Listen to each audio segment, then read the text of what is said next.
ഇനി എന്തെന്ന് സ്റ്റൈല് നോക്കണേ?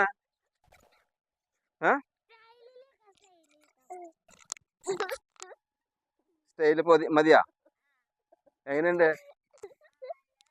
അടിപൊളിയാണോ? ഇതൊക്കെയാ അതിലെടുക്കണത്.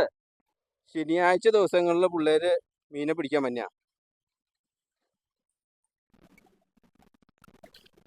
കൊത്തുണ്ടെന്ന്. കുറവാ? ഇന്നലെ മീൻ കിട്ടിയായിരുന്നാ? എടുക്ക് വരാറുണ്ടാ? എടുക്ക് വരാറുണ്ട്. ഇന്ന് കൊത്ത് കുറവല്ല. മതി മതി, കുളത്തേക്ക് ഒന്നും ഇടാട്ടാ. ഇവിടെ ഇറങ്ങണ അങ്ങോട്ട് വാടിയന്നെ. ആമ്പൽ പൂവേ പൂവേ പൂവേ